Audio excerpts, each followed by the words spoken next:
this is Nicholas Bell with IONCINEMA, here to review Caveat, the directorial debut of Damian Mccarthy, which premiered at the 2020 Indie Cork Film Festival, played at a variety of other venues such as Fright Fest. Shudder is releasing it July 3rd, 2021. Mccarthy is known for a bevy of short films he directed that garnered him a lot of attention.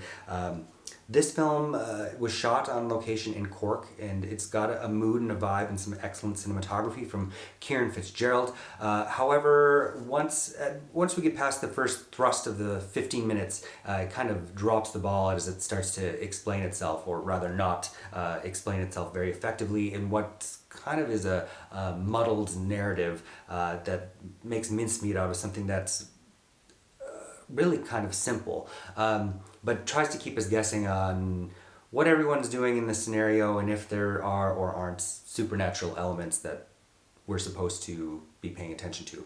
It opens with a young woman named Olga, played by Leila Sykes, who has this very creepy toy bunny that seems to is used in a way to suggest that there's a malevolent force in this basement of where she's located. We segue into meeting Isaac, played by Jonathan French, a man who has recently gotten out of the hospital, suffers memory loss following a car accident. He is hired by Barrett, played by Ben Caplan, who has a very sinister sounding proposition.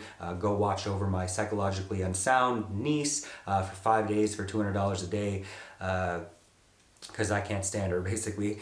And so Isaac accepts.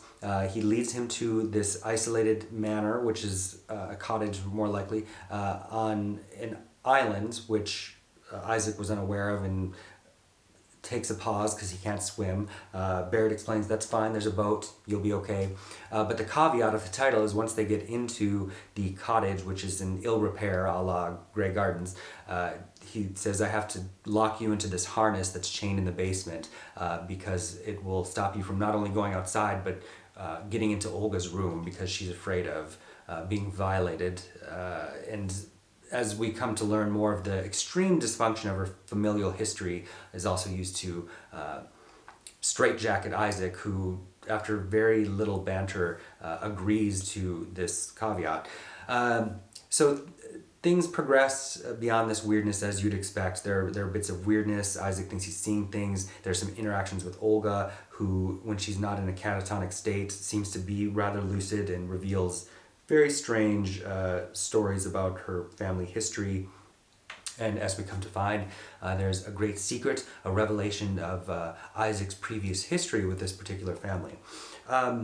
Creepy paintings, creepy bunny. It seems kind of at random we return to those things when the narrative wants to add a little juice, because it's only an 88-minute film, but there are very long stretches where the energy feels very monotonous.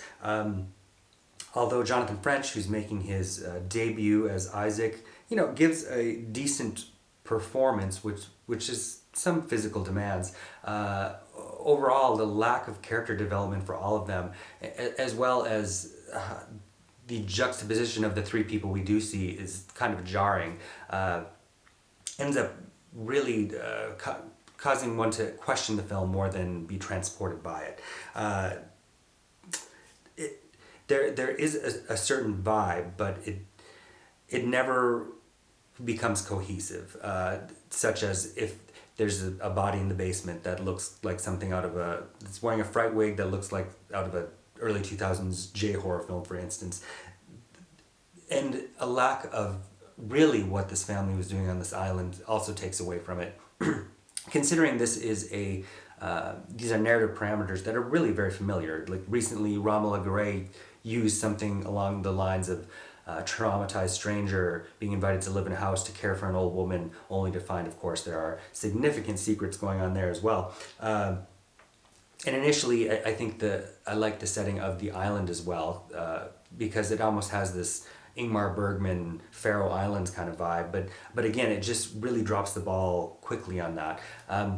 Overall, I would give Caveat 1.5 out of 5 stars. Thank you.